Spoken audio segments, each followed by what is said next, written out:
at the window and watch me. I'm like, what am I, an animal in a zoo? Right.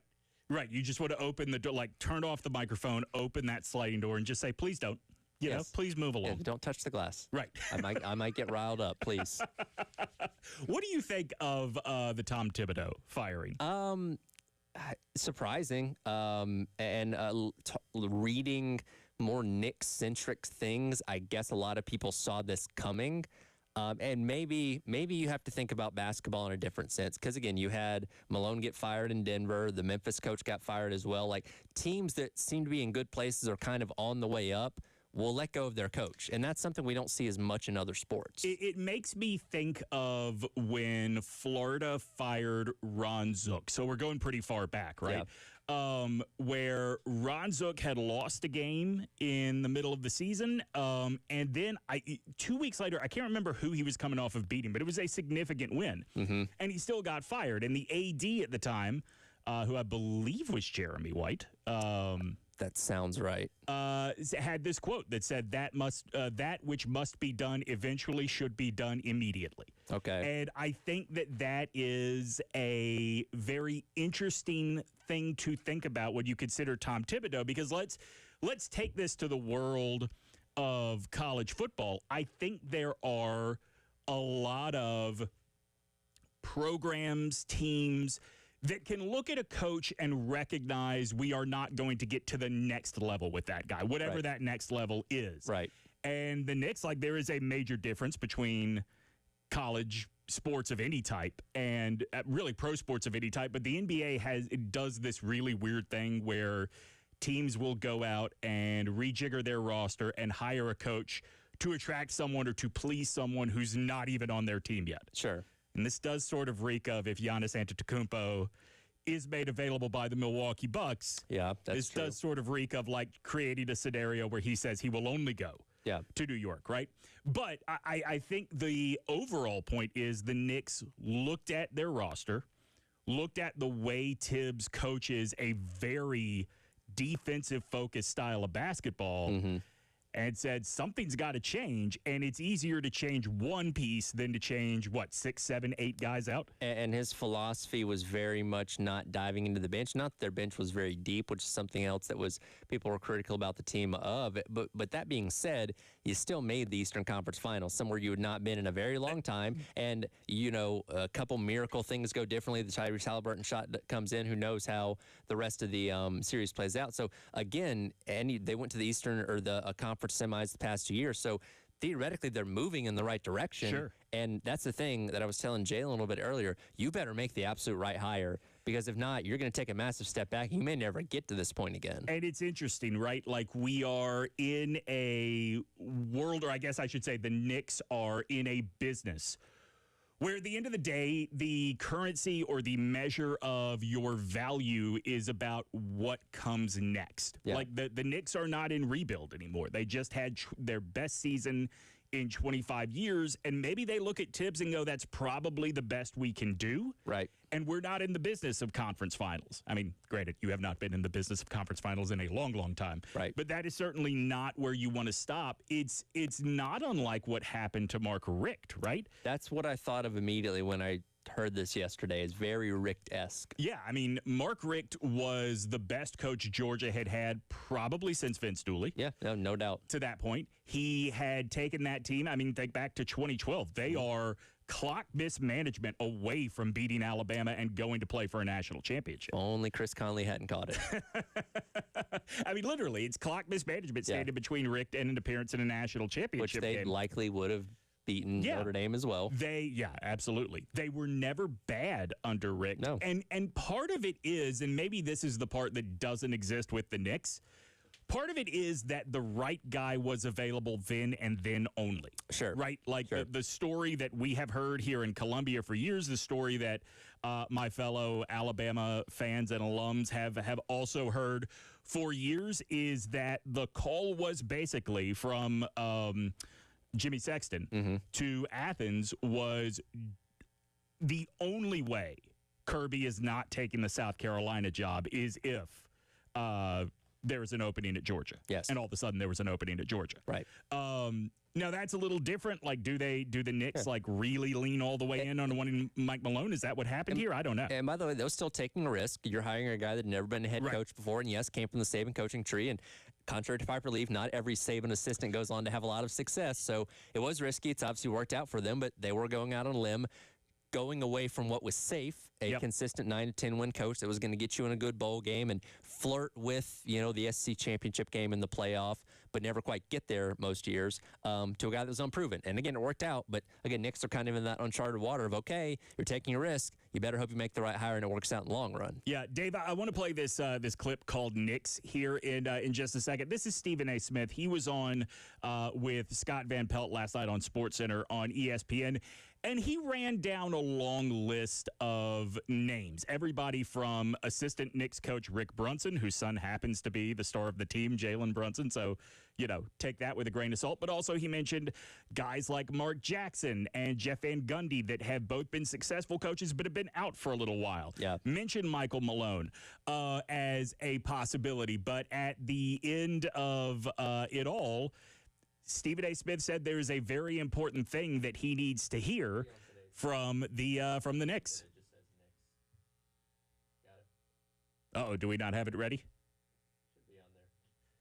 Hold on. See you, Dave. All right, let's skip it for right now. Here's what I'll say. Like, I'll recap what it is Stephen A. said. Stephen A. basically said that it does not matter how many great candidates are out there, or even if the right candidate is out there. Knicks fans are not going to buy into that person until they understand why the coach that got them to this other place got let go. And like I said, we've seen this example in college football before. I don't doubt we are going to see it again. Who that is, I mean, I don't know who it might be. Like, your mic's not on, dude. It's not. It is on now. That's a good question. I'm trying to think of who is somebody, and now it obviously changes because you have an expanded playoff. Sure. To where the bar of entry is a whole lot lower because like James Franklin would have been good a couple years ago. Like, okay, always good, but never getting in the 14 playoff. Well, now the 12-team playoffs is wide open for him. Literally until January, it could have been Ryan Day. Sure, yeah. Literally until Ohio State wins that national championship, and maybe even in a few years, you are looking at a situation, not unlike Larry Coker at Miami, where he got one, but you realize you're never getting back with that dude. Very true. Maybe you are looking at that. It's never going to be satisfying, but at the end of the day, I think, should always be valuing the future more than what has been accomplished in sports. And I think that's why when you see Tom Thibodeau lose his job and the baseball coach at Wake Forest be able to get away with just simply issuing this sort of nothing apology. Half-handed apology. After he's caught on camera dropping a pretty ugly slur against a player on the other team. I think you understand why one stays and the other goes. We'll dive into that a little bit more here in just a moment. If you want to join the show, 803-404-6100. That is both the Love Chevy phone line and the Firehouse Subs text line. I'm Demetri. He's Tyler. This is the Halftime Show on 107.5 The Game.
Welcome back in. Halftime show. Tyler, Demetri, Captain Dave producing on the other side of the glass. On your Wednesday here on the game, a lot of talk about coaches, some getting fired, some acting a fool in the NCAA baseball tournament. We spent plenty of time yesterday discussing Kevin O'Sullivan's shenanigans and being shamed, rightfully so, by those around him. And then there's old Tom Walter up there at Wake Forest and what he got caught doing as well. Yeah, on camera, dropping an effing F. Yes. Right? Two different words. You can figure out what both of them are. You can find the clip on Twitter. Yeah, very, very easily. I don't know if it is perfect timing or the worst imaginable timing for the ESPN director in the truck deciding what goes on camera, but it's very clear what it is Tom Walter, the Wake Forest coach, shouts at the Tennessee batter, or I guess says in description of the player at the plate for Tennessee. Look, I wanted to tie this to our discussion about coaches, and all that matters is what is the projection for the future. Because if it were a situation where Tyler, you, me, or Dave, or anybody in any other job thought they were alone, said this about whether it's another coworker or even somebody that is a client works at another company, you would either get fired or you would be sent to some sort of sensitivity training. I'm not here to say whether or not Tom Walter should be fired for this. I have my opinion. You have yours. Both of us are right and both of us are wrong. Right? However, I do think that it is very interesting, with as much as we talk about how sensitive everybody is now and PC culture and cancel culture, and we all, you can't do anything, blah, blah, blah. Well, obviously you can if you bring value. Of course. Right? Tom Walter had that team in the College World Series two years ago? Yeah. Now, granted, they did not do very well in that College World Series. But he's also been there for almost 15 years now. He's been there for a long time. Yeah, came from New Orleans and has really raised the level of what Wake Forest baseball is. You could say the same thing about Tom Thibodeau. You could say the same thing about Mark Richt at Georgia. Jesus, a decade ago now, right? I know, crazy. Wow, that's crazy. You could say this about a lot of people. They raised the level of where the program was. Right. But if there is enough evidence that the program cannot go much further, whether that's a college football program or an NBA franchise, I tend to believe that if you recognize you are stalled, no matter how nice the guy is, you can justify making a change. Sure, absolutely. And there's always a way to drum up something with cause if you really, really want to here. And again, this was a moment that got caught on camera as he was, I'm assuming, talking to somebody in his dugout, one of the assistants, one of the players, and talk about the Tennessee batter that, the camera just happened to catch there. And again, it doesn't seem like anything's going to happen. And I kind of equate this to the Kevin O'Sullivan thing as well. It's the apology of I'm sorry I got caught, not I'm sorry I did what I actually did. So is that going to change anything about him? Probably not. Maybe we'll have to take some of those, video courses that we all have to take from our respective companies of, hey, here's things you're not supposed to say in the workplace to make sure he went through sensitivity training. But, yeah, he's going to be the coach at Wake Forest next year. There's no doubt about that. I mean, look, I want everyone to understand this is not a commentary on the fact that Wake Forest is a Baptist school. It is a commentary on the fact that it is a private school. They don't have to operate the way, a Carolina would if one of the coaches for any team got caught in that situation. They can kind of make their own rules of what is okay and what is not. Yeah. And if you are not directly affected by it, all you can do is sit and have your opinion. I think it's one of those things that, and to my knowledge, I don't know of any prior case of Tom Walter doing something like this, at least being caught doing something like this. But if it's something that starts to compound a little bit and you have multiple instances of it, then you start kind of building that case, right? Saying, okay, well, if we are ready to move on from him, let's say after 2026, now you have a record of things that have happened where you can say, okay, here's why we're not retaining you. Yeah, and I mean, look, there's always going to be somebody that can justify hiring you, Sure. right? Like, I think that there was plenty of evidence of, like, Hugh Freeze showing his ass over and over again Yep. as Liberty's head coach. But he had enough wins to his name. He had a track record of giving Nick Saban fits, and that was all Auburn needed to justify hiring him. I also don't think these things should be the end of somebody's career. I don't think that the Knicks plateauing is going to be the end of Tom Thibodeau's career. I think there are guys that are good at very specific things. I always said this so I'm a Celtics fan in the NBA. All right. I always said this about Brad Stevens. Brad Stevens is a great hire if you are trying to turn a bad team into a playoff team. Okay. If you are trying to turn a borderline playoff team into a consistent contender in your conference. He is not the dude that can take you from a contender in your conference to a championship. Okay. I think Tom Thibodeau is going to have a number of opportunities in the NBA.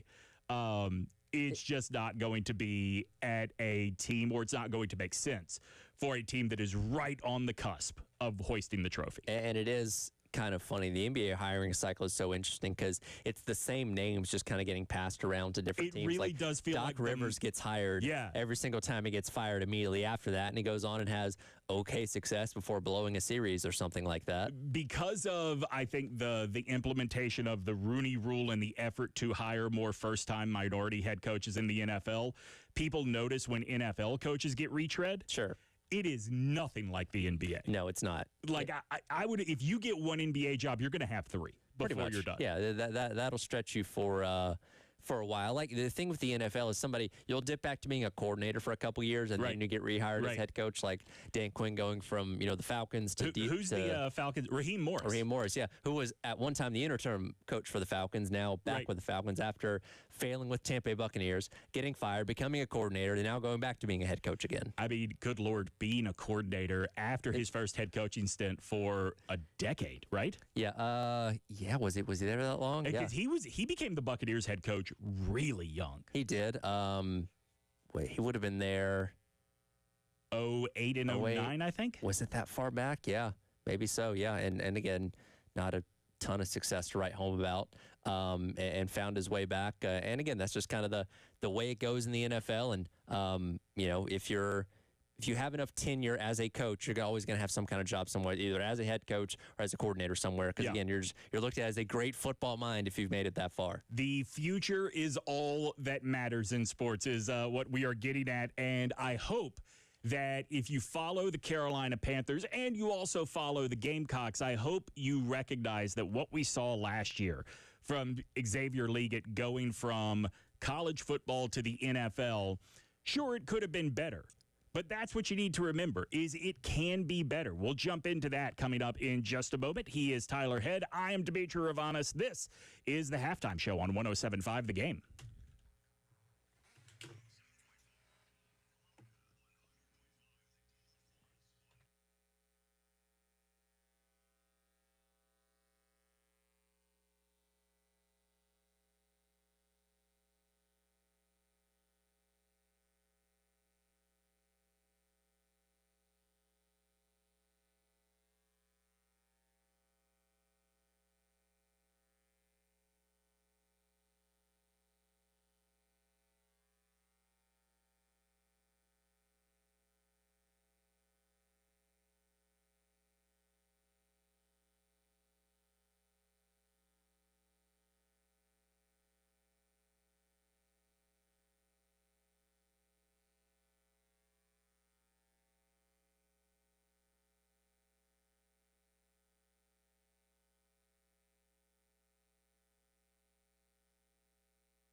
Welcome back in. It is the halftime show.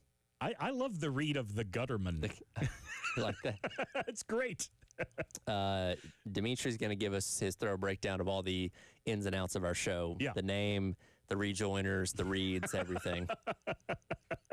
You're going to get, it's kind of like when you're in school and the administrator comes and sits in the back of the classroom and writes things down, and then I guess after class gives the teacher their evaluation. I want to make this very clear. I genuinely love the way he reads it as the Gutterman. Okay. That is not a criticism at all. That makes me smile and probably makes people listening more likely to remember the name of the Gutter Man than reading it the Gutter Man. Hey, that's how you get people to stick things in their memory. That's why we remember the goofy like jingles and catchphrases on commercials sometimes, because it makes you remember it. In case you just woke up, we are navigating our way through the summer. We are 95 days away from the Panthers kicking off their season in early September. What is that? The Jaguars. That's right. Week number 1 on the road there. On the 6th. I had to check to make sure that game wasn't in London because the Jaguars seem to be playing more and more games over there right now. But that game will be down there in Jacksonville. And we obviously, that being the team 2 hours up the road from here, a lot of people in the local area fans of them, but I think a lot more people became fans when you had Xavier Legette join the team last year as a first-round draft pick. Unfortunately, most of the stuff we talked about in his first years in the NFL has been his off-the-field antics when it comes to going to the Kentucky Derby, meeting Guy Fieri. We had him the other day going to his first NHL game, which we love because he is just such an interesting personality, and it's neat to see his reactions to things that normal people wouldn't react to in that way. Right. And the problem is not that we are hearing about him off the field, because he's never gotten in any real trouble. No, he's seems like a very genuine and pure guy, and we love that about him. The problem is last year it felt like the only positive we were hearing about him was off the field. And when you think about the inordinate amount of just crap he took because he wasn't performing, I think it's important to point out that, he only had 8 true drops last year. Now, don't get me wrong.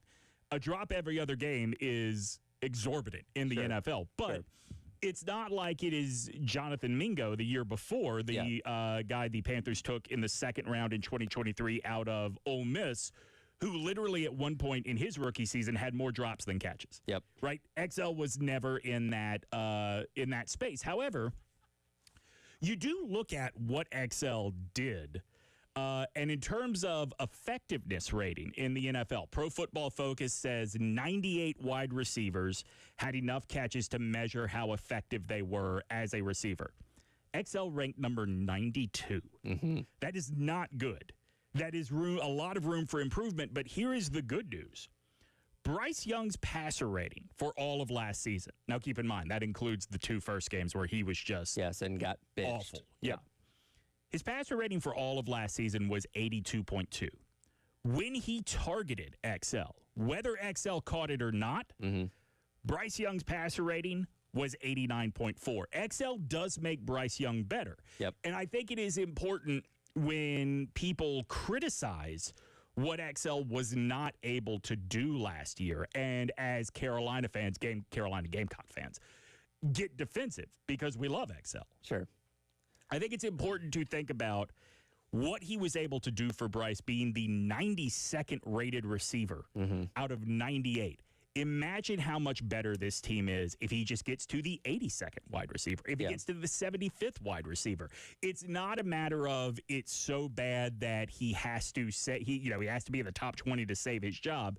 It is a matter of little improvements from him are going to make a big difference for this team overall. And I think when he got drafted a year ago, I think both people kind of looked at both of them as still in the development process. Obviously, Xavier Legette going to his first year in the NFL, and Bryce Young still coming along. And we saw a big difference once he came back from being benched after Andy Dalton got hurt in the type of player that he was in the back half of the season compared to the very beginning of the season. And I think you saw as the season went along as well, Legette was getting better, was making more progress, and you would definitely say the player that he was at the end of the season was better than the player that he was at the beginning. So you have a starting point for your number 2. But if I'm trying to remember his concerns when he got drafted, think it was route running, right? I don't remember if the hands, like the catching ability, was there or not.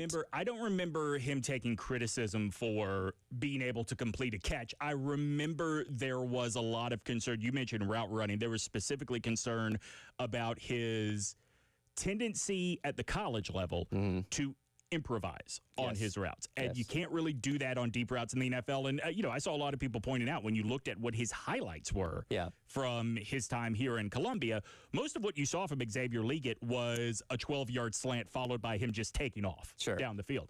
And they didn't do that much with him in Carolina last year. Yeah, and again, when you have a guy that's potentially in position to be a wide receiver, one type of guy, you want to be able to go up and get the 50-50 balls, contested catches, those kind of things that, you're right, he didn't have to do a whole lot of here at South Carolina. Yeah, it's going to be interesting to see. Look, the Panthers, who, by the way, I cover every week on my podcast, This Team Is Killing Us.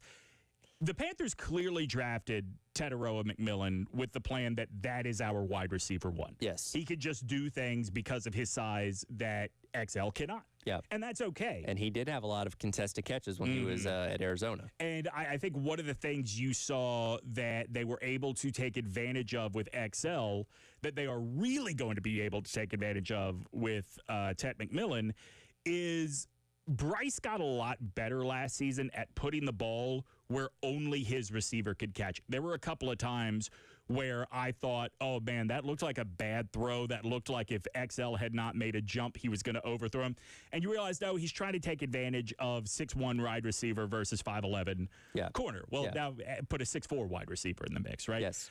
XL does not strike me as a dude that is going to see, and in fact, he's talked about Tetairoa McMillan coming in does not make him feel like he has failed in any way. Right. That's a wide receiver core that needs to be rebuilt. Your best wide receiver, his option was either come back or retire this last year, Adam Thielen. Yes. Clearly, you're going to have to get new bodies in there.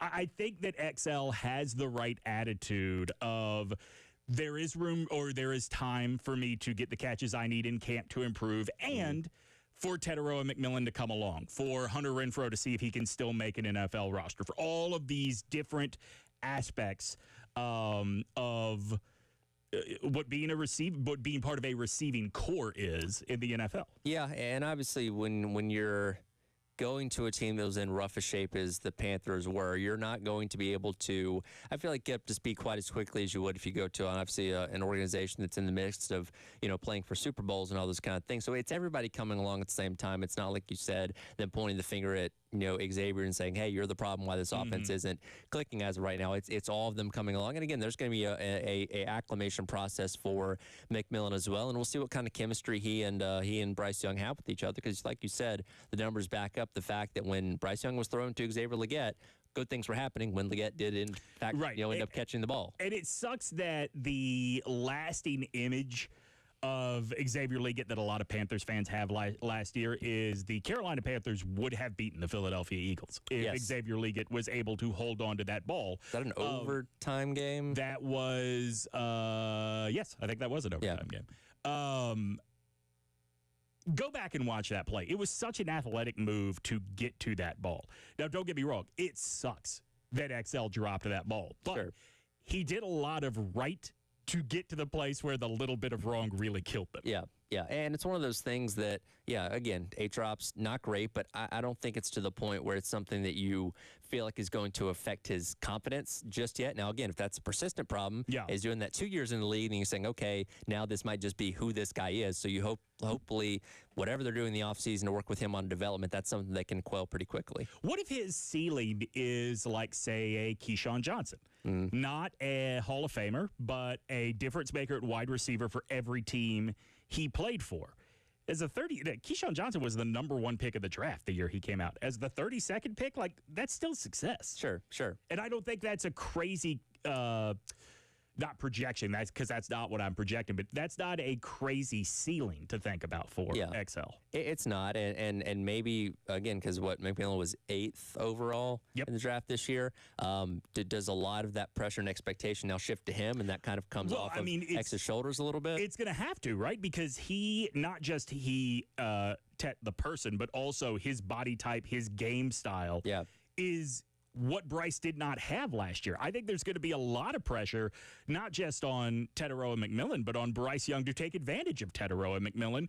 And XL is going to be able to improve being in the shadows a little bit. Sure. Yeah, no, absolutely. And again, you saw a lot of positives from the team as a whole as the season went along, and a lot of that goes back to Bryce Young, who just looked more confident in the way that he played. And again, sometimes benching, that can send a guy off into the abyss and he never comes back. But I think it was very beneficial for him. And again, he came back quicker than expected because Andy Dalton got hurt. But whatever happened in that time that he was sitting on the bench, he learned a lot and was a better quarterback when he came back. A lot of people are looking at the Panthers and saying this could be a winning team this year. This could be a 9-8 team. If they are 9-8, it's not crazy to think that's good enough to win the NFC South. It usually is. That reminds me of another division in football. I will tell you what that is coming up in just a moment. He is Tyler Head. I'm Demetri Ravanis. This is the Halftime Show on 107.5 The Game.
Welcome back in. Halftime show. Tyler, Demetri, Captain Dave with you on your Wednesday here on The Game. It is time for our Firehouse Subs text of the hour, 803-404-6100. Tim in Charlotte weighs in and says, fully expect a big XL jump in year number 2. Looking forward to the season. If that happens, then that could fall in line with the Panthers maybe having a run at the NFC South for the first time in quite a while. I looked at their schedule when the NFL schedule release happened, and I said, okay, it's going to be an interesting season because I think 7-10 is realistic. That is also improvement. It is, and yeah. it stays on their path, right? They went from 2 to 5, and now I've expected 7. What is going to be interesting is I think they're going to start 4-0. Okay, bold claim. I think that they are certainly better than both the Jaguars and the Cardinals, and in Week 4, the Patriots. Okay. And I think getting the Falcons at home, coming off of the momentum of 2 wins, I think they're going to start 4-0. Yeah. So that'll make you feel good. If they are 7-10, that is still improvement, but that means then they go 3-10 for the rest of the year. How is everybody going to feel about that? Ooh. I guess it depends on where you end up in the division standings because, again, being under 500, you still got a shot in the NFC South. So you wouldn't exactly be riding a wave of momentum in the postseason if you won the division. But I guess stranger things have happened. So I've been saying 7-10, and people keep telling me 9-8 is realistic.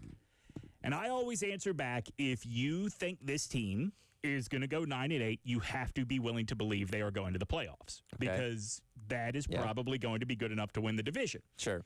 And it makes me think about another division in football, not NFL football, though, and not a division that is with us anymore, unfortunately. Do you remember, Tyler, the phenomenon that we called coastal chaos in the ACC? I do now. Who's going to be the sacrificial lamb for whatever ACC team was actually going to make a run in the playoff? Was it going to be Clemson? Was it going to be those couple of years that Jimbo had FSU rolling?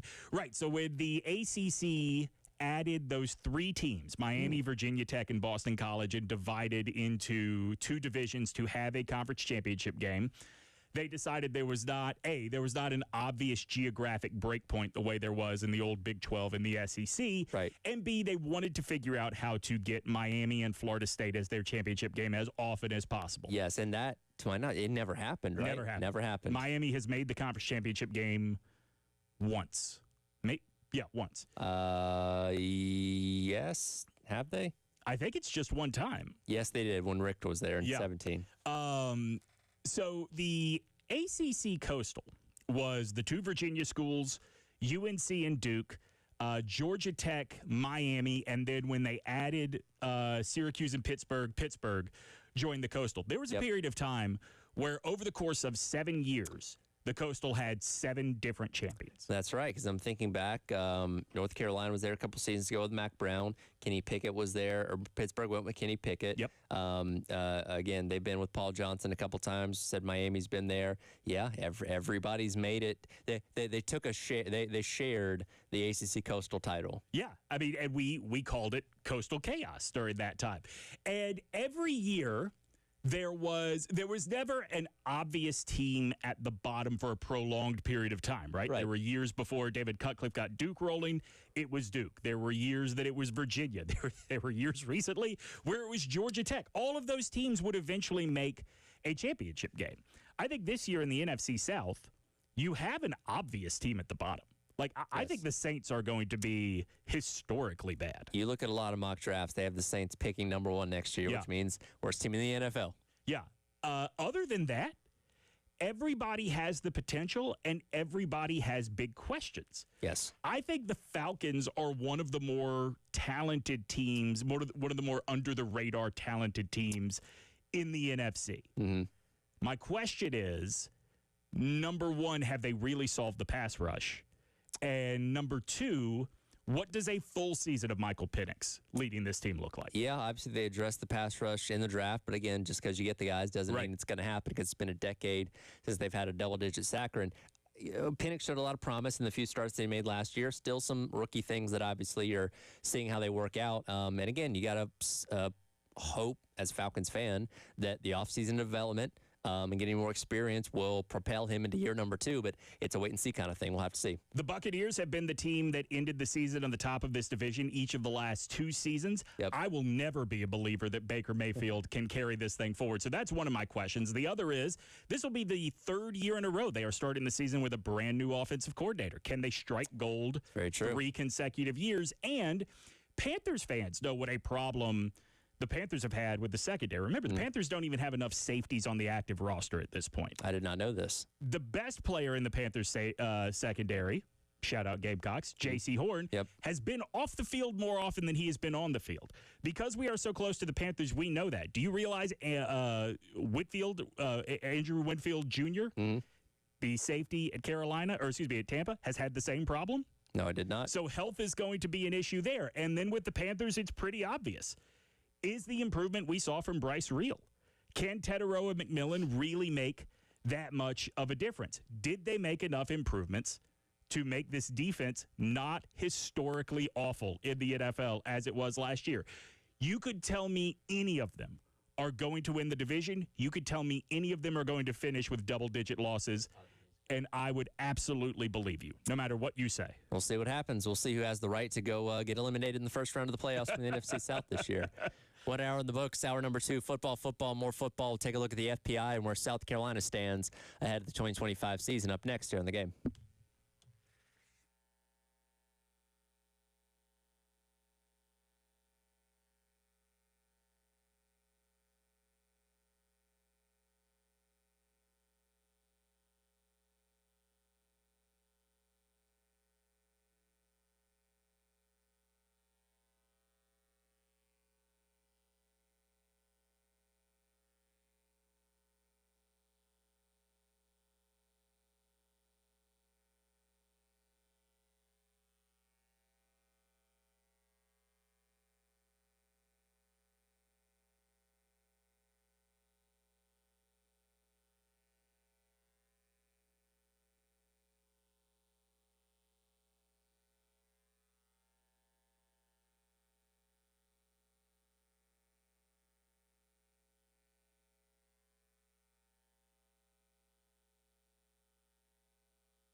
Welcome back in, 1 o'clock hour, halftime show. Tyler, Demetri, and Captain Dave on your Wednesday. It is time for football, and more football in the 1 o'clock hour as we are navigating our way through the offseason. 88 days until South Carolina squares off with Virginia Tech in Atlanta.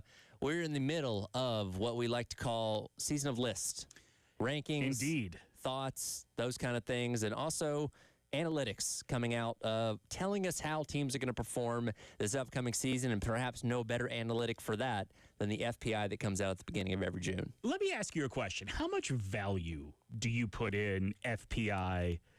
I think this started as BPI, right? Because this started with college basketball. Yeah, I think you're right. How much value do you put in these like rankings of I guess ESPN would describe them as rankings of true quality of teams. Sure. Like how good the roster actually is. To me, it's a talking point. You know what I mean? Like, agreed. It's for conversation on radio. It's not something that I kind of live and die by. Like, oh, well, the FBI doesn't think this team's very good. In fact, I looked it up for last year. 6 of the 12 teams that made the playoff were outside the top 15 in the initial FPI. So again, Indiana was 77 out of all of them. So it kind of tells you that you never truly know. Now, yeah, they did get a lot of teams in the top 10 that they thought were going to make the playoff that did, which that's a little bit easier to predict in college football than some other sports. Sure. So, especially when you have a program like a Georgia, a program like an Ohio State and an Oregon, too, for that matter, that have a long consistency of either being in the playoff or right there. I will say now, and this is becoming especially apparent with like AI and stuff, where simulations, I think, are being taken a lot more seriously than they were in years past, especially when you have as much data that gets put into the FPI that, according to them, they put it through 20,000 simulations to spit out these numbers, which give you, your range of wins, your percentage of making the playoffs, and all those kind of things that, and again, it's not perfect, it's not an exact science, but can give you an idea of where you kind of expect your team might be for the upcoming season. There's also the element of you just never know who's going to have the game plan on a given day. Sure. Football this is a little less true in football than it is in literally any of the other 4 big American sports. But, sometimes physics are just against you. Sometimes the wind is going to push the ball a certain way when it's in the air. Sometimes that ball that doinks off the upright is going to doink in instead of out. Now you're behind when you should have won a game. So there's a lot that FPI can't account for, but I think as Gamecock fans, you look at ESPN's initial FPI list, and you're probably conflicted. On the one hand, it projects that you are going to be one of the 20 best teams in America. Yep. On the other hand, it projects that you are not going to be in the top half of the SEC.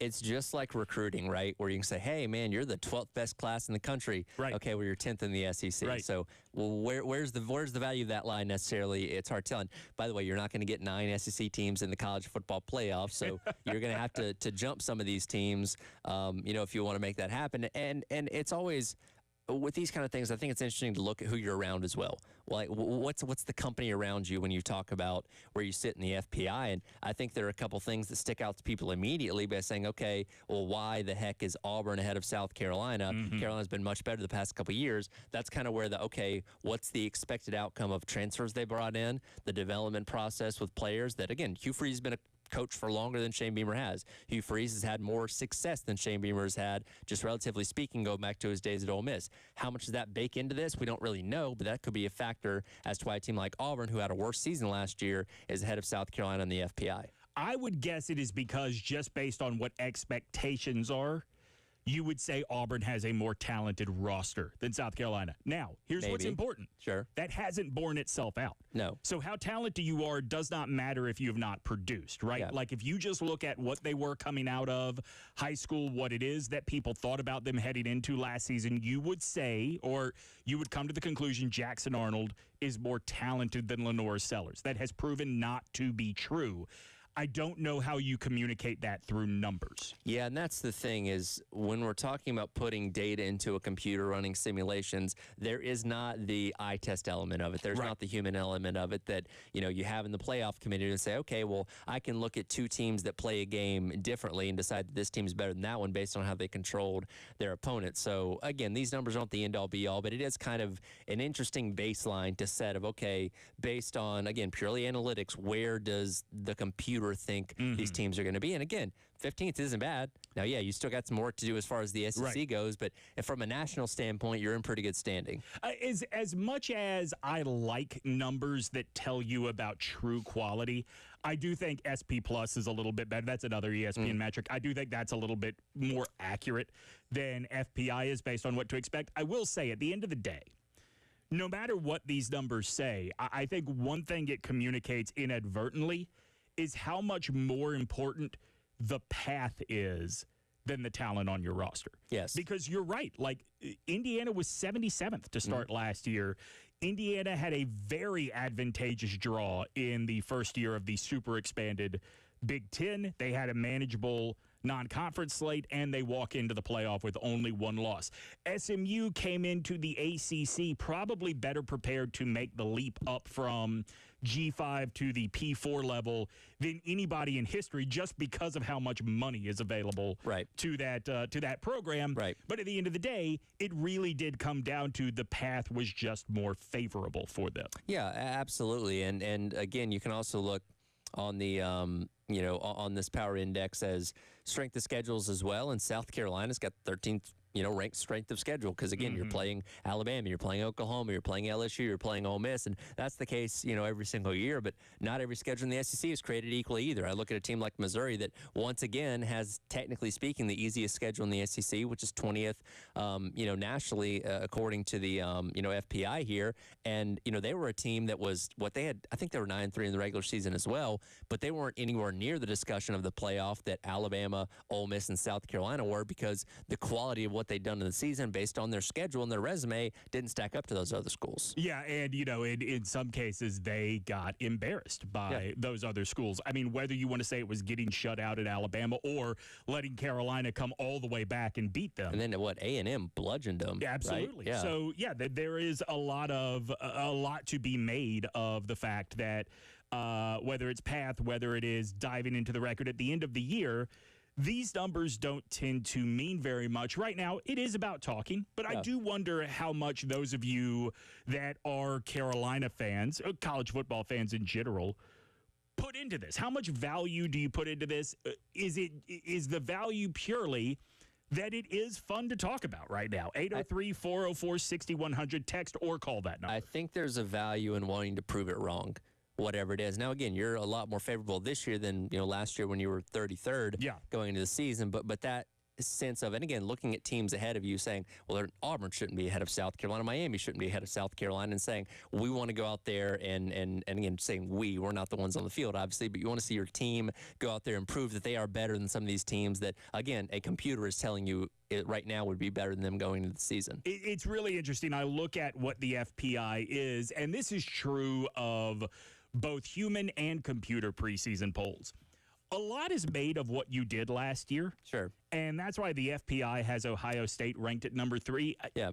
Most people I talk to think Ohio State is due to take a big step backwards this year. And that's why you bring up a good point where I think the S&P Plus is maybe a better indicator because a lot of that is about production. And, they put out the one in like February that's about returning production. It gets adjusted based on what you do in the transfer portal. And again, you can tangibly look at saying, okay, you brought in these 5 players. Here's what they did at their respective schools. How's that going to plug into what you're doing? And how can we expect that to be the outcome this upcoming season? Again, there's no perfect way to do any of this because, again, it's being crossed over so much. I think it is the hardest point right now in the history of college sports to predict what teams are year to year because so much changes from one year to the next, not to even mention the fact that players can get better. You can have development. But we have players, again, let's go back to Xavier Legette, talking about him earlier. Nobody saw him having a 1,000-yard year in his last year. And yes, the injury to Juice Wells opened that door for him, but nobody saw that coming. But the development of him going into that year, and for whatever reason, maybe just working with Spencer Rattler more, made him a better wide receiver that propelled him to being a first-round pick that nobody saw coming. There is also, and this is this is a criticism of these preseason polls. I do not mean it as a criticism of of where they rank Carolina. I think Lenoris is legitimately I think there's a 1 and 1A quarterback in the SEC this year. I think it is Lagway and Norris, or Norris and Lagway, depending on how you want to say it. Yeah. Right. So this is not a criticism of Lenoris and of Carolina, but what your quarterback situation is, I think determines a lot of the way people think about you in the preseason. I think Alabama is going to have a monster defense this year. I think that Alabama, Georgia, and Texas are all going to end the regular season at 11-1, and we're going to have to figure who gets left out of the SEC championship game. Do we know enough about Ty Simpson to feel confident enough to put Alabama in a preseason top 5? I don't think so, but I also don't think the strength of this team was ever going to have to do with the quarterback. No, and I think to a lot of people, Alabama still kind of earns the benefit of the doubt of, hey, oh, sure, they've been doing it Alabama for so long. May not have been the best team. Yeah, even though you have a different guy, a head coach there, and today's world of college football. Because let's go back to the early saving years. Again, Craig McElroy wasn't anything special, right, but the way college football was, then you could have a monster defense. If your offense could score more than 14 points, you could still win most of your games and win a national championship. It's not that way anymore. And look, Ty Simpson could go out there and be the first overall pick by the end of the season. Who knows? Coming out of nowhere, obviously, or he can end up being a dud. You don't really know. Again, it's kind of that benefit of the doubt that I think people give to Alabama. I know Keelan Russell is obviously turning a lot of heads as a highly touted true freshman that could end up being the guy at some point this season as well if Ty Simpson, doesn't end up kind of being what they think it's going to be. But again, that's why we have to wait and see what's actually going to happen in the season, because in the moments that he's giving his chances so far, Ty Simpson hasn't really done a whole lot. When it comes to quarterbacks, there is, I don't know if the quarterback dad, Tyler, is necessarily a new phenomenon, but certainly the behavior of quarterback dads is more public than it has ever been before. What quarterback dads have to say. A lot of them are getting the residuals of their sons making a lot of money now. Absolutely. The one that does not need any of the residuals of their son making a whole lot of money is the one that is still talking about the injustice done to his son. We will get into that coming up in just a moment as we keep going with football, and more football here on the Halftime Show on 107.5 The Game.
Welcome back in. It is the halftime show.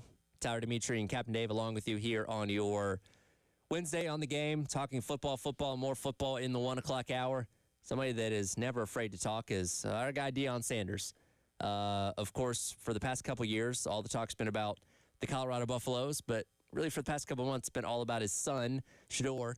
We are now, over a month removed from the draft? A little over a month removed. Deion's still talking about it, though. Can I say, without placing any judgment on what his future is going to be, right now, as of what is today, the 4th of June, I think you could reasonably say he might be the best option at quarterback for the Browns. Yeah, let's see here. You have an aging Joe Flacco. Right. A guy in Kenny Pickett that hasn't really panned out anywhere. Dylan Gabriel, who was picked ahead of Shador. But listen, is he a better quarterback than Shador? Here's how I answer that. We have seen this before. His name was Marcus Mariota. That's true. And then, obviously, Deshaun Watson, who is a shell of his former self. And also is probably not going to play this year. Probably not going to play this year. So, yeah, he might not honestly be he might actually be the best option that they have, whether they get to that decision or not. Yeah. I would imagine Flacco may start the season. I would think that Flacco is going to start the season. I would think that Shador is probably at best number 3 on the depth chart right now because they are going to give Pickett and Flacco every opportunity to buy them some time with their young guys. Yeah, Shador's not going to get cut. I don't think I have to worry about that. Also, let's be really fair. Shador could be the best option for this team at quarterback, and the plan may not be to play the best option. The plan may be that, hey, whether it is Arch Manning or Cade Klubnik or Ladorus Sellers or Garrett Nussmeier, whoever, the plan may be that's who we'd like to have at quarterback. If that is your plan, why did you take 2 quarterbacks in a draft, though? Oh, because you're the Browns. Yeah, I guess. I mean, if you are taking a quarterback not in the first round, do you really have high hopes for that quarterback? Not usually. Yeah. Now, again, was Shador good enough to be drafted higher than the 5th round? Yeah, probably. And there's a lot of reasons as to why he fell in the draft, which we'll get into in a second with what Deion had to say. But, yeah, I guess that would be very Browns to draft 2 quarterbacks without the intentions of really using either one of them. So let's talk about what Deion had to say regarding those rumors that Shador Sanders behaved really unprofessionally and showed up to some interviews wearing headphones and had to be reminded to take them off before the interviews began with some teams. Coach Prime was on the Say What Needs to Be Said podcast hosted by Asante Samuel, and this is what he had to say about reports that Shador behaved unprofessionally.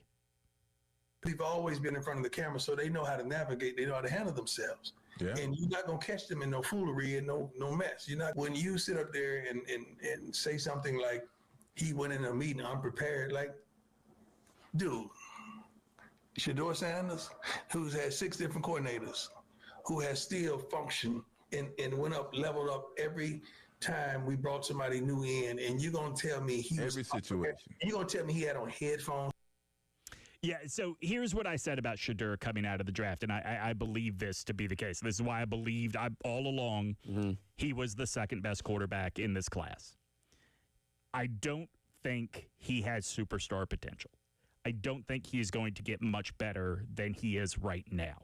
I do think right now he is the guy that understands where the safest play is to be made, and in the NFL, there is real value in that.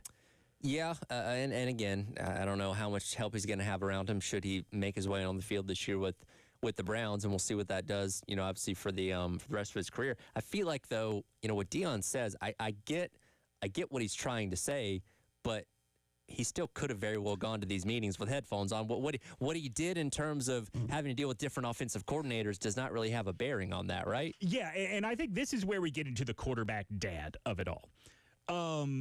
Remind me again, where did Shador Sanders get drafted? Cleveland. The Cleveland Browns. Yes. Do you remember the clip of Deion laughing at the idea that he would allow Shador Sanders to go to the Cleveland Browns? Now that you mention it, yes, I do. I think I understand, like you, what Deion is saying. This is a kid that because his dad has been on TV, because his dad has been on reality TV, because his dad is a level of celebrity that we have not seen in college coaching before. This is a kid that understands how to behave in front of the cameras. Totally get that. We think he's supposed to, right? Yeah. Well, he understands that when cameras are on, there is a show to be done. Yes. Right? That is totally fair. What I don't think Dion is accounting for is Shedeur clearly takes his cues from Dion. Yeah. Dion clearly has gone into this whole college football coaching thing to make sure Shedeur, and I guess to a lesser extent Shiloh, who signed as an undrafted free agent with the Buccaneers, have the best possible path for success. Yeah. That's awesome. If I could do that for my son and whatever it is he wants to be in, dad would. I would. Yeah, I certainly would try to. When you see your dad say that he is going to make this possible for you, when you see your dad laugh at the idea of you going to certain teams and claim that he has the power to steer you to certain teams, I could understand if there is some truth. I'll give Dion the benefit of the doubt. Everything we've heard may not be true, but I find it hard to believe there is not some truth to the idea that Shedeur Sanders was not raised. That's the wrong word because that makes it sound like we're going way back. Shedeur was led to believe that this was going to be a process he had way more control of than he actually did. And this goes back to the things that we were talking about after the draft and this whole fallout of him dropping as far as it did. I don't think it was some league-wide conspiracy of, they're trying to prove a point necessarily because most teams or every team, you're drafting in the best interest of your team trying to win. And if there's enough teams out there that think he is good enough to be a starting quarterback in the NFL, he would have gone high enough to warrant that. Because, again, somebody's going to go out there and say, hey, this is a guy that can be a difference maker for us and help us win and help us all keep our jobs in this room here that's all doing the drafting. And, again, there's a lot of factors that that play into it, but I don't think – I'm trying to find the right way to phrase this. I don't think it was as much about the personality of who he is as some people think it was. Ooh, I think it's more about personality than about anything ingrained in rooting against the guy. Okay. I think your personality goes much further than your history does when you meet somebody for the first time. Let me ask you this before we go to break here. Who will splitting up be better for? Shedeur as a quarterback, Dion as a head coach?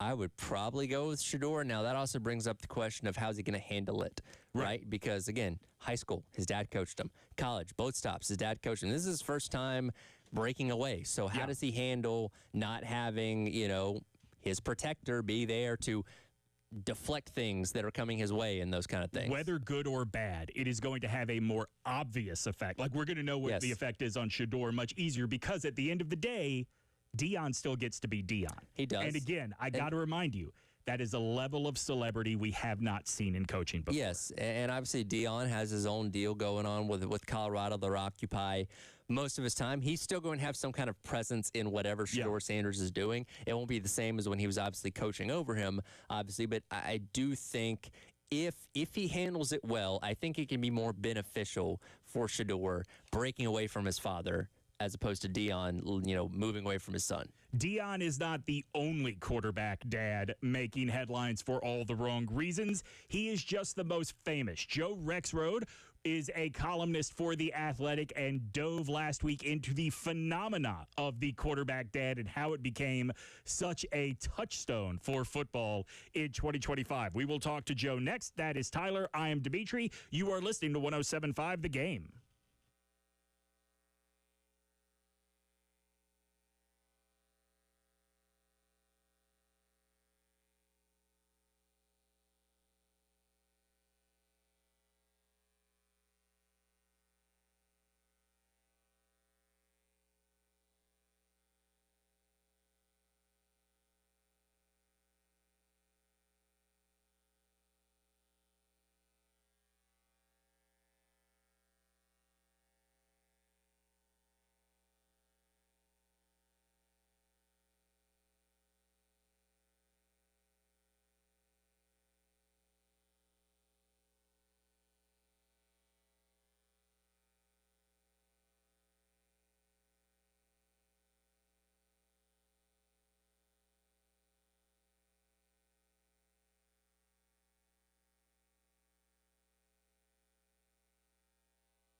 I'm Demetri Ravanis in with Tyler Head today on 107.5 The Game. Joining us now, senior writer for The Athletic. He is Joe Rexroad. Joe also hosts a morning radio show in Nashville. So I would guess, Joe, that the subject of quarterback dads, given what your state went through with the Iamaleava family, was something you have been sharing your opinion about for the better part of 2025.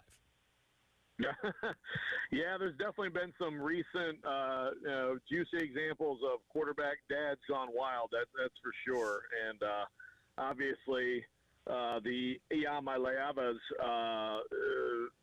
really, it's funny because in doing some of the reporting for that piece, I heard from some coaches who were like, "Yep, I told people this would happen." Of course, of course, it's easy to say that in retrospect, but certainly, I think some programs were a little bit iffy on Nico just because of that dynamic, and some, when they're recruiting quarterbacks, they're really look at it like we're recruiting the quarterback and the dad, so the quarterback better be awfully good to offset some of the dad behavior out there. What do you think the reason is that we know so much more about these stories publicly now? Do you think it is the draw of NIL and the transfer portal and these kids having options, or do you think it is how much media is out there dedicated just to football and college football specifically that these stories are bound to come out more often?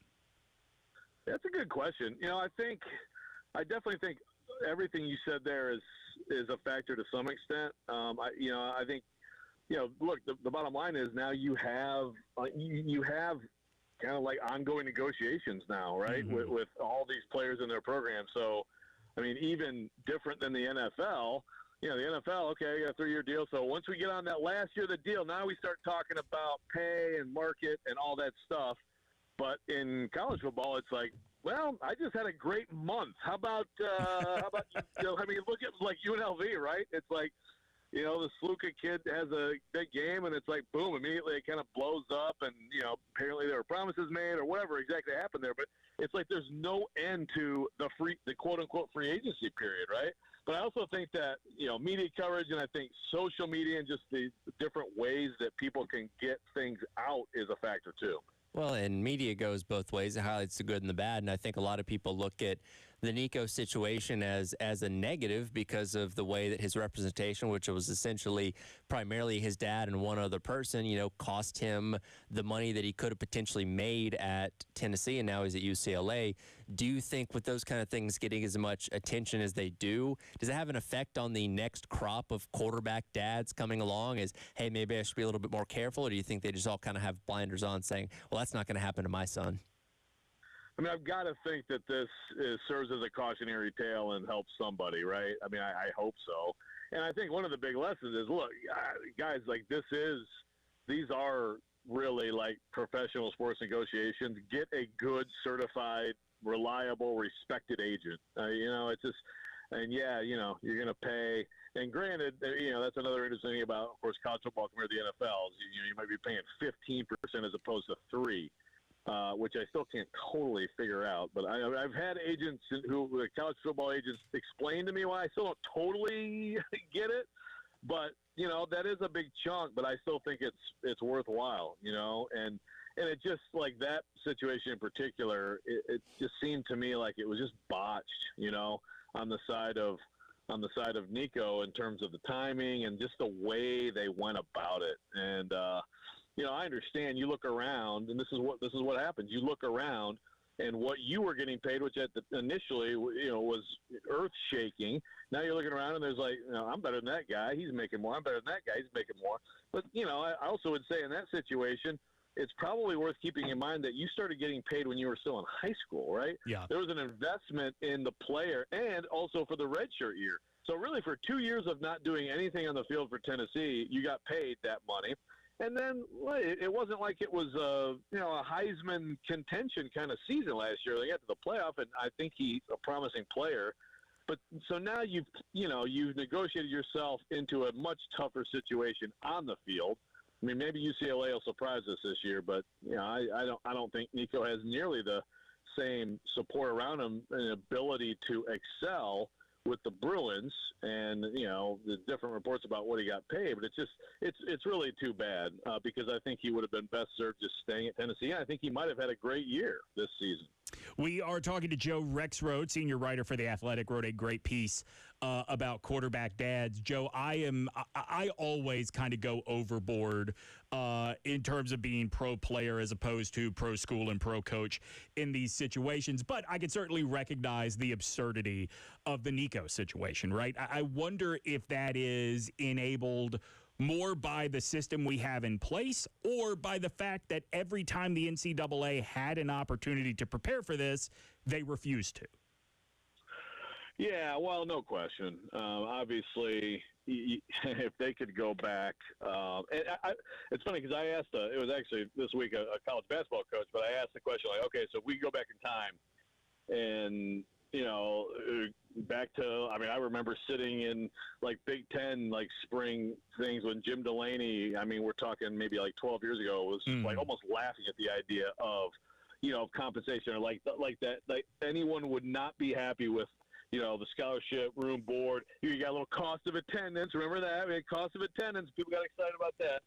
And what if, so the question was like, if we went back and there was a real effort to, to do something, maybe it's just like NIL earlier, but before it got to the point of all the lawsuits, like, would it be different? Like, would the lawsuits still have been inevitable or, would we be in a totally different situation? And frankly, he didn't know. I don't know either, but I think you certainly have to look at that, obviously, as a catalyst. And, yeah, I'm with you. I generally side, with the players. I think, look, the bottom line is no one should be no one should be restricted from earning in this country. If they, they're the most valuable. They're the most valuable employees of any school's marketing department. That's right. And people, you look at the ratings. Look. These coaches, some of these coaches are iconic and all that stuff. But, these coordinators making $1 million, $2 million, like who's tuning in on Saturdays to watch a coordinator, right? Yeah. This is, that's not what it is. So, now granted, I think that, and I think a lot of coaches now more and more are on the side of, look, we have to have some kind of collective bargaining, even if it's not like full on employee labor, we have to have collective bargaining to some extent. People are talking guardrails still, and it blows my mind. I think this Deloitte thing is a disaster, frankly. I think it's going to be ridiculous and not work at all. But I do agree with, like, something that slows the movement down a little bit while maintaining compensation. Again, letting people collectively bargain, and then you can cap things, just like we do in the pros. Joe, in your article here, you have a lot of examples, not naming people specifically, but certain quarterback dads and some of their antics when it comes to talking to coaches and making requests and those kind of things. Was there anything there that really surprised you of what some of these dads were doing or asking for, or you kind of numb to it, saying, yeah, that's pretty on par for what I think the average quarterback dad is doing in today's world of college football? Yeah, I'm trying to think if there was a story that really blew me away. Not really. It's a lot of, the stuff that you expect, like, hey, we need to talk about that third down offense. And, it's like, come on, man. And again, like one coach told me, it's like, back before NIL in the portal, it's like, okay, hey, let's talk after the season. Well, I want to hear out your thoughts. And now it's like you call them immediately because, you can't mess around. But, look, I'm now, I guess I'm a retired linebacker dad, high school linebacker dad, So like I've seen plenty of stuff with my own two eyes as a college, as a sports parent, that have been pretty unbelievable at times. So, yeah, nothing that was crazy, but I guess like I was a little bit like, just the idea, I guess I didn't realize the extent to which some of these programs really do, like, seriously investigate, like, what's it going to be like with the dad? And I should say parents, because, it's not always the dad. And it could also be the mentor, the uncle. Like, is there going to be a constant distraction with the kid that should act as a deterrent or could act as a deterrent? Like, and if that's the case, okay, how much do we love this player? Because this is going to be a headache. Joe Rexrode, senior writer from The Athletic. Joe, before we let you go, you've been in Tennessee for a little over a decade at this point, on the radio, on the station that is the flagship for the Vanderbilt Commodores. In your life, did you ever think we would have Vandy-Bama preseason beef? Oh, my goodness. That's amazing. It's funny. We were talking today on the show. Like 8 years ago, Vandy beat like Kansas State, and one of their players right in the afternoon was like, "You're next, Alabama," with a very high pitched voice at that, which That's made right. it funnier. I remember this. This was what, 2017? I'm positive. Yep, it was 2017, and of course, and the funny thing is, like, seriously, the Alabama beat writers that day in the press box are like, "I'm telling you, Vandy might get them," and I mean, Alabama could have won 120 to nothing if they wanted to. So no, it's pretty amazing that we've already got a little bit of trash talk. I love it, and then Diego Pavia apparently has put a little something out there too. So hey, man, I'm all for it. I mean, when you beat a team, a program every 40 years or so, you got to get everything you can to get out of it. There you go. He is Joe Rexrode from The Athletic. We're going to dive into that topic next. Joe, thanks so much for taking the time today. Okay, thanks, guys. Appreciate it. That's Tyler. I'm Demetri. This is 107.5 The Game.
All right, welcome back in. Halftime show. Tyler, Demetri, and Captain Dave with you on your Wednesday.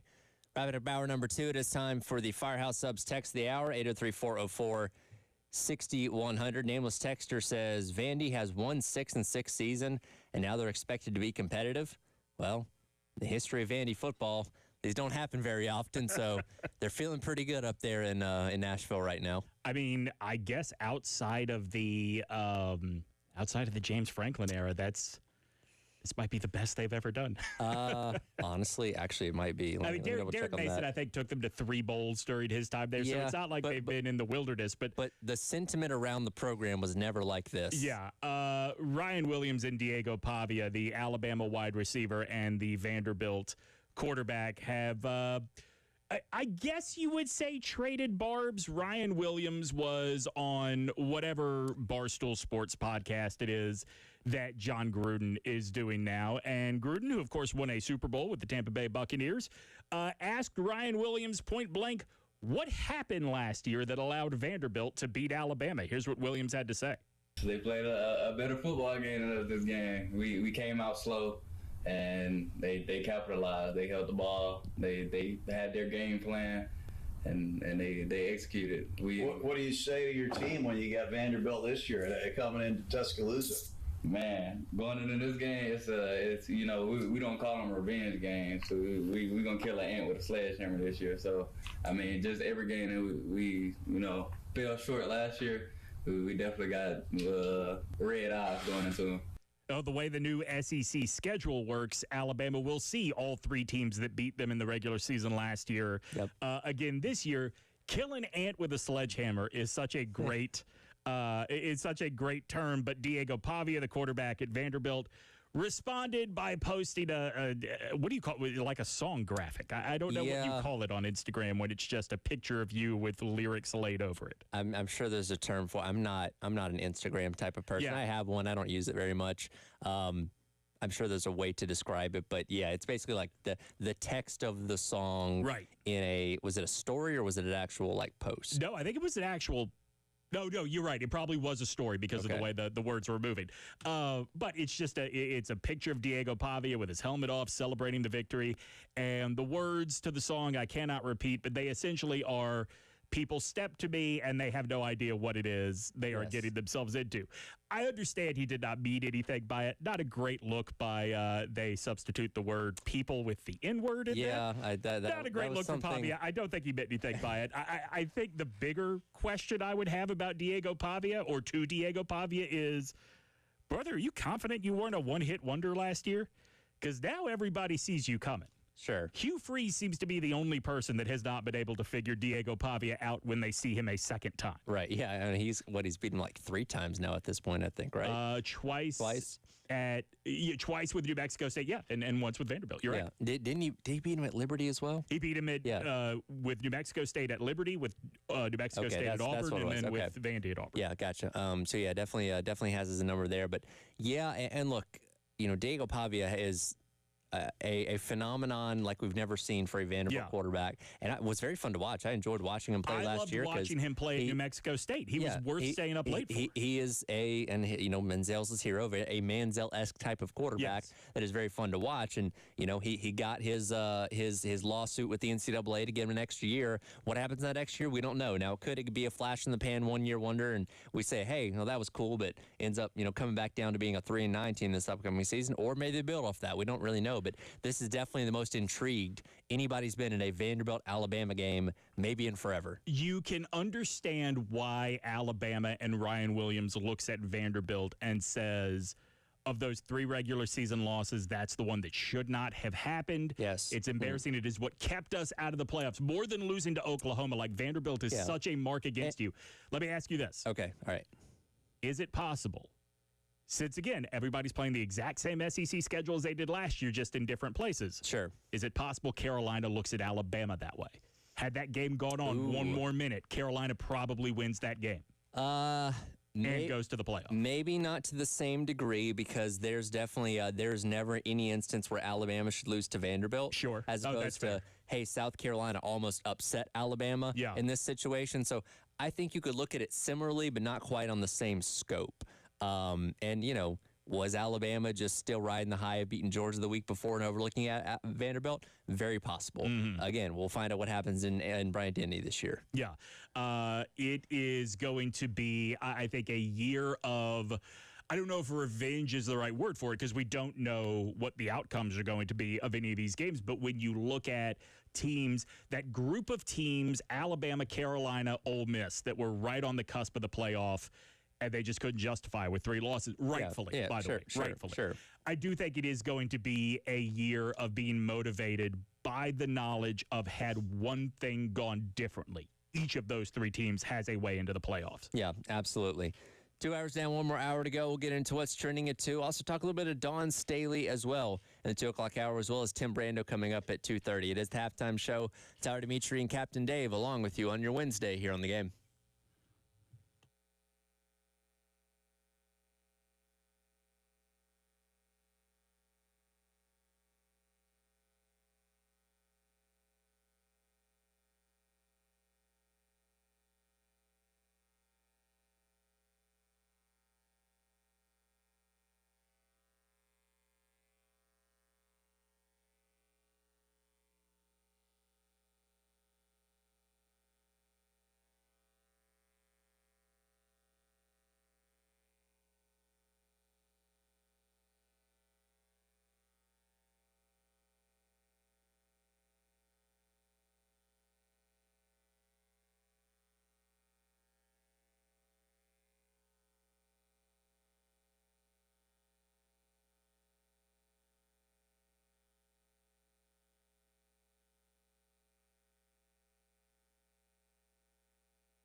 2 o'clock, welcome back in. It is the halftime show.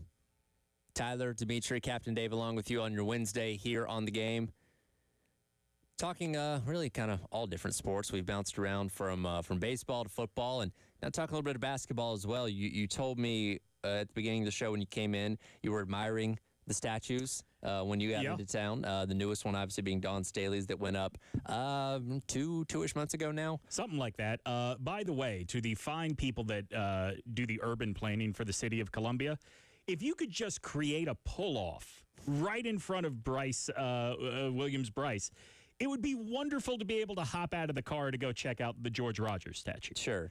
Right? Yeah. It's easy to pull off to the side to go out in front of the arena and see Asia Wilson.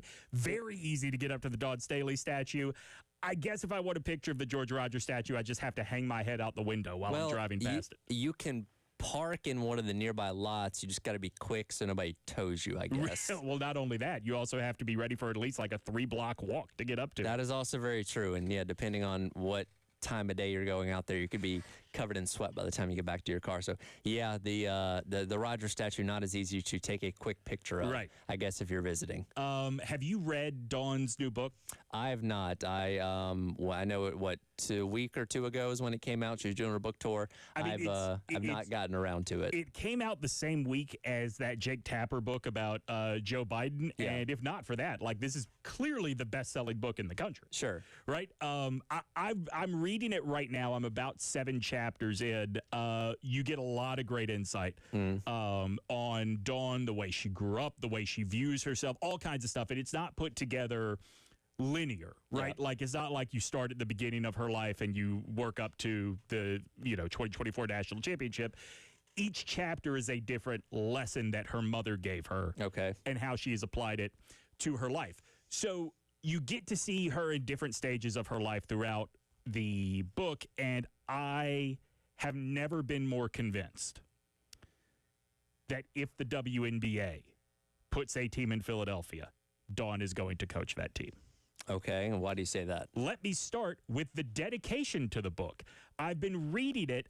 When I saw this, I immediately knew I had to go to Spotify to find the audiobook because I wanted to play it for all of you on the show. Hit it, Captain Dave. To Philadelphia, for instilling in me the fearlessness to stand, the toughness to fight, and the resiliency to win. Without you, I wouldn't be me. Now, that's not the first time that all of us in the Carolinas have heard that Dawn is very passionate about her hometown of Philadelphia, yes. Right? There's a reason that January weekend in the last few years, she is always coaching a game in a bedazzled Eagles jersey. Right. I did not know this. When she won the first national championship in 2017 with Carolina, do you know that she had a replica of that championship trophy made, and it is in the recreation center that she played at in Philadelphia as a kid? I did not know that. The stretch of avenue, I guess, that her childhood home is on is now renamed in honor of her. I bring this up not because I think there is anything about this book that is her lobbying for a different job. In fact, she's very clear that as far as she's concerned, she's very happy in Columbia, in South Carolina. I bring this up because for 2 reasons. Number one, the Connecticut Sun of the WNBA is for sale right now. And one of the groups that has been very interested in not only acquiring the Sun, but bringing a WNBA franchise to their city is Josh Shapiro's group, who owns the Philadelphia 76ers.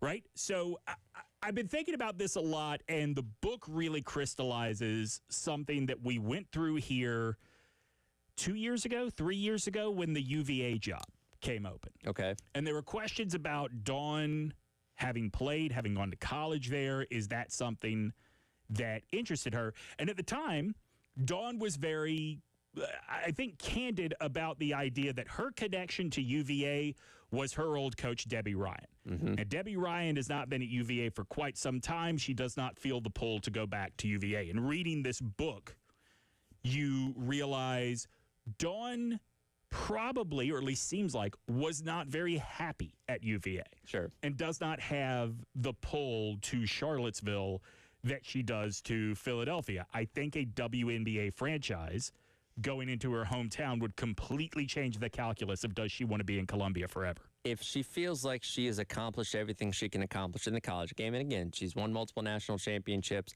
but a ton of players in the WNBA, the best women's basketball player in the world right now is obviously Asia Wilson. You know, we've obviously got a statue. There's plenty of things she can do to add to her legacy.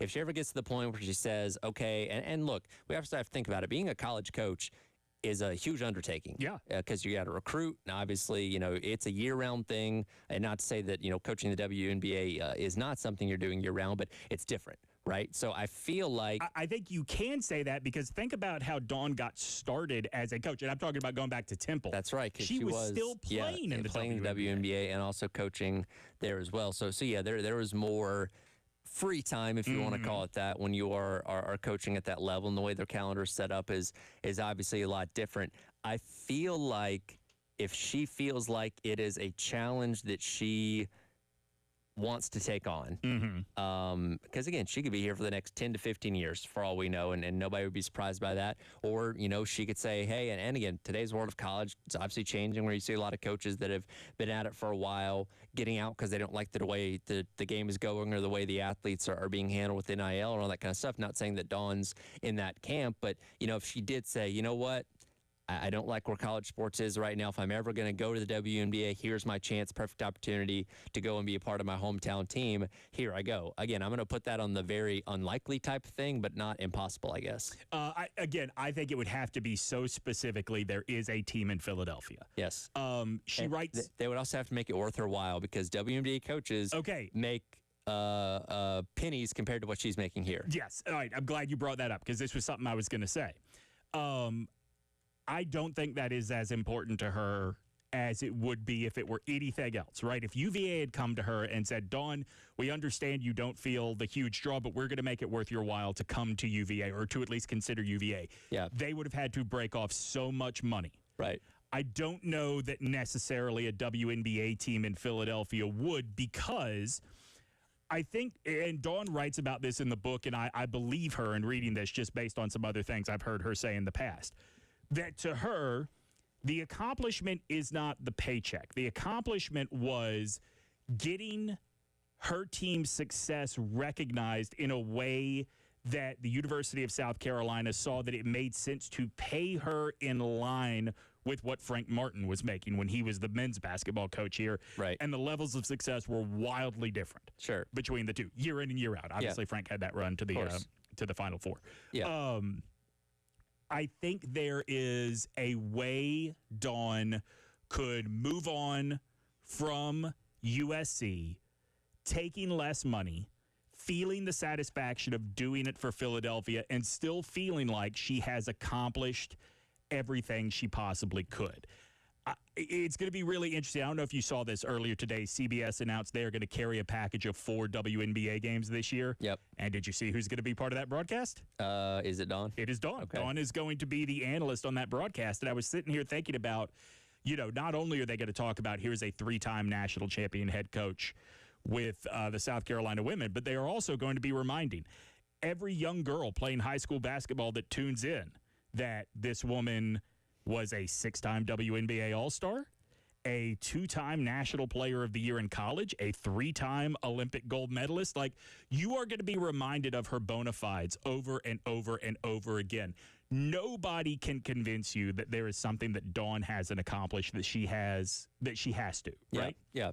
The one thing that I hold on to from this book that she talks about the 2017 championship, she came within a buzzer-beating shot missing of winning a national title as a player at Virginia. And so there was some real satisfaction felt to 2017. And she talks about the fact that she had miniature versions of the trophy made up for every member of the 2017 team, every member of her Virginia teams, every coach from her Virginia teams, like just acknowledging this was the road here. Yeah. She also fell just short of winning a championship with the Charlotte Sting in the WNBA. Okay. Does it mean the same thing? I don't know.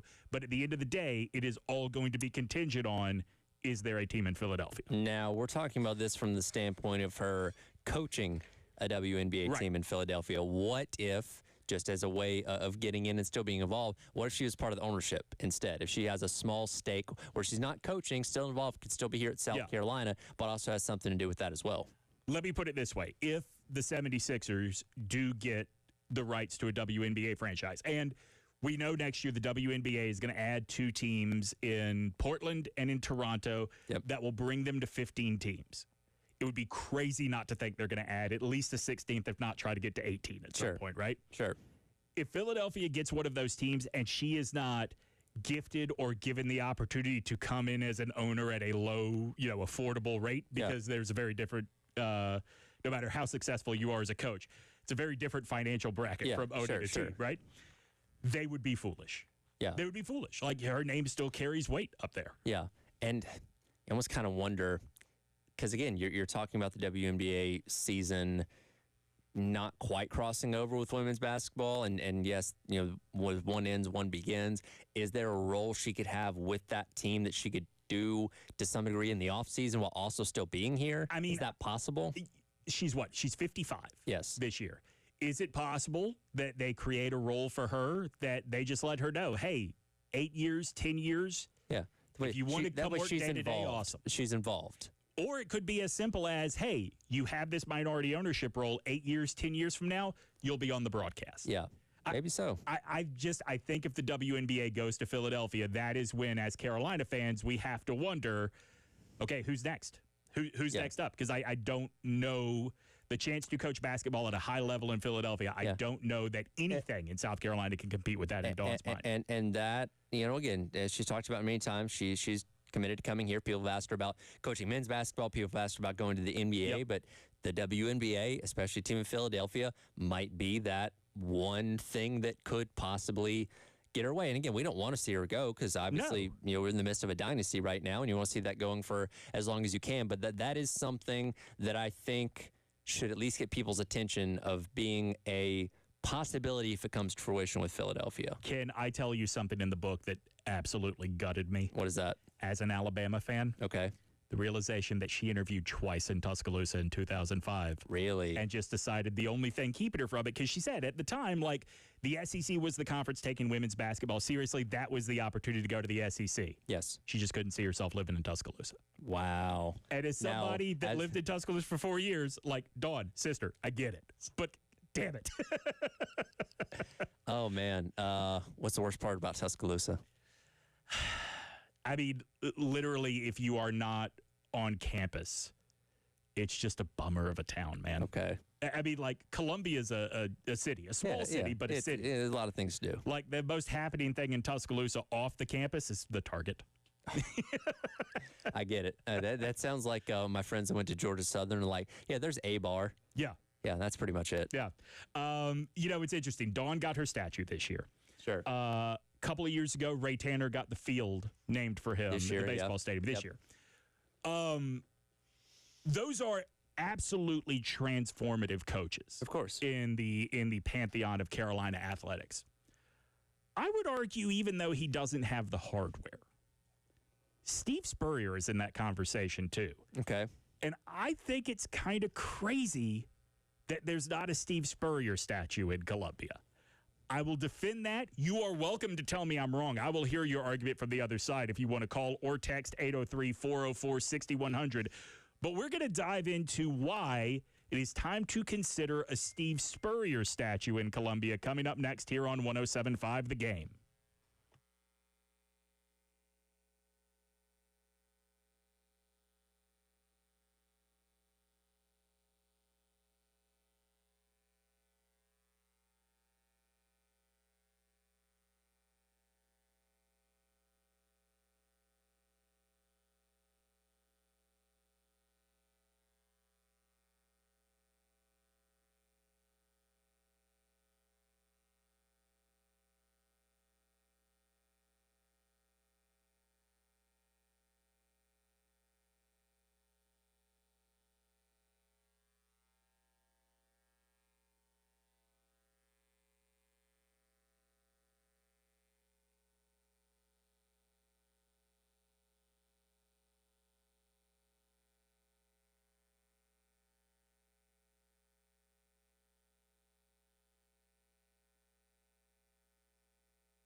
All right, in the last segment, we were talking about Dawn Staley's new book and the statue that was just unveiled 2 months ago? Yeah, not long ago. Here in town. Yep. And I said that between Dawn getting her statue, very much deserved, Ray Tanner being named or getting the baseball stadium named after him, very much deserved. I think there is a third coach in recent years at the University of South Carolina that deserves some kind of recognition in that way, and that is Steve Spurrier. Now, I told you that I would lay out the case for you, but you are welcome to tell me I'm wrong. Oh, and there are a lot of people that are. 803-404-6100. Kevin has been holding on, just ready to scream at me, ready for a fight. Kevin, you should know I lifted weights this morning. What is on your mind? Hey, I'm not going to fight, get angry with you. I completely understand why you would have that argument, why probably a lot of people feel that way. But I'm going to have to push back a little bit and say that, first of all, I think the way he left really poor taste in a lot of fans' mouths. When we as fans talk about Spurrier, there was a lot of good times. Yes, he did a lot of good here, but it's all kind of tainted with how he abandoned the program in the middle of the season. The way, recruits just left in droves when he did that. And also, I think more importantly to me, his heart is not with the South Carolina program. I mean, he's a Florida guy, obviously. He played there, won his Heisman there, won championship there. And he's an ambassador there, or he was. I don't know if he's doing that now. I think he's still I just think he's a big. I think he's a big Florida guy. He's still pretty involved down there. Kevin, those are all totally fair points, and thank you very much for the call. I think from the South Carolina standpoint, well, what Kevin brings up is very fair. Yes. That he is a Florida guy at heart, always will be a Florida guy at heart. There is only one dude in the history of the SEC that is the winningest coach at two different programs. That is Steve Spurrier. Yeah, that's true. Not even Nick Saban gets to say that. Yep. He raised the bar for what is possible at South Carolina in the SEC. He raised the bar for what is possible for South Carolina football really ever since it left the ACC.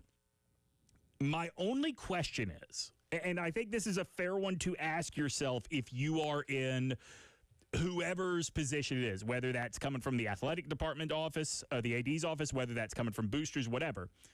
The only question I think is fair to ask is if you are building a statue for Steve Spurrier, are you admitting that the ceiling here is below national championship level? Personally, I believe it is. Okay. But I don't think if I were in the business of supporting the University of South Carolina, I would A, believe it is, or B, if I did, would acknowledge it with a statue to a guy that never even won the conference. And that's a point that you bring up that kind of goes to my side of this argument here is, yes, Steve Spurrier proved that South Carolina could win at a pretty high level that had never been done before. Of course, it's 3 straight 11-win seasons, playing for the SEC championship back in 2010, something that people never thought would ever be possible here. So, yes, he did elevate the program to the next level.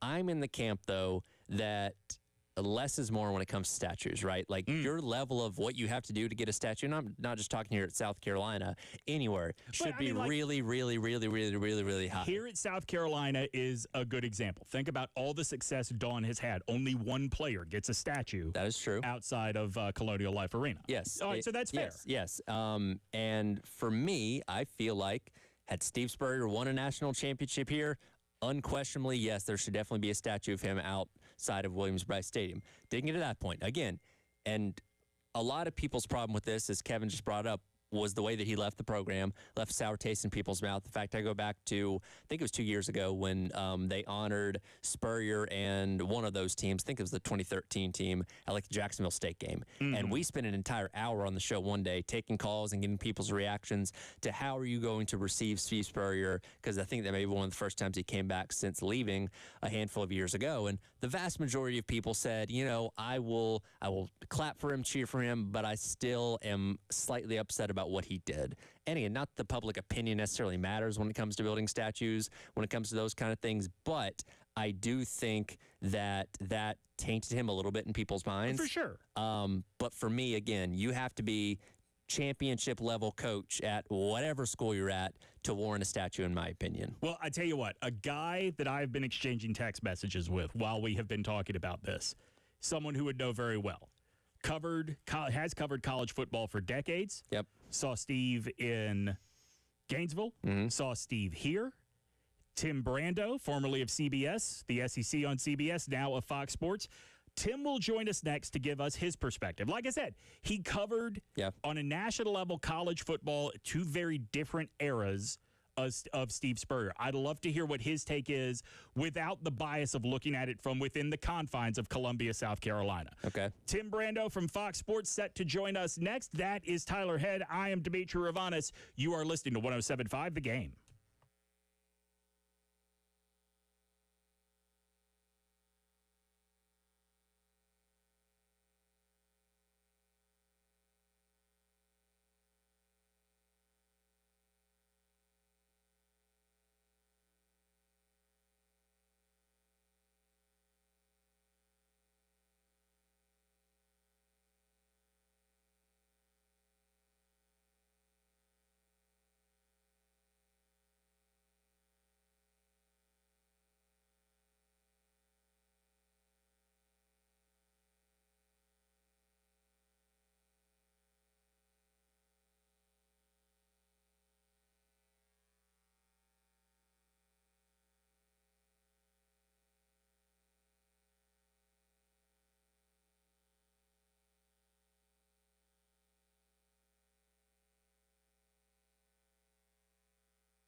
Welcome back in. It is the halftime show. Tyler Head and Demetri hanging out with you on your Wednesday here on The Game, talking statues here in Columbia. We have a Dawn statue. We have a Asia Wilson statue, a George Rogers statue. And Demetri posed the question of, should there be a Steve Spurrier statue outside of Williams-Rice Stadium? And anytime you bring up Steve Spurrier here, I've learned in my past couple of years, people have their in their opinions. feels, as the kids say.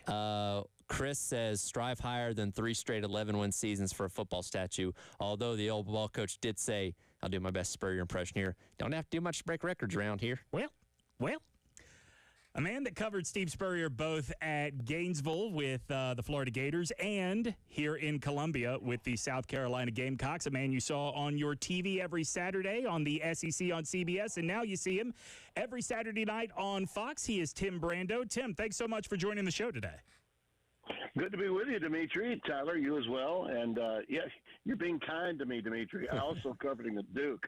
I'm that old. I covered him at Duke. And by the way, if he gets a statue in Columbia, by God, they better erect one right there next to Coach K in Durham, North Carolina. Because what he did there was even more impressive than, what he did in Columbia. I used to joke about this with David Cutcliffe, because I live in the Raleigh-Durham area up in North Carolina. I used to joke about this with David Cutcliffe that, look, I am not taking anything away from what you have accomplished here at Duke, Coach, but by year 3, they should have already built you that statue as the best coach in the history of the school. Yeah, but I mean, I realize the geography has changed quite a bit since Steve did what he did, but I mean, he made people All-Americas that people have forgotten about, at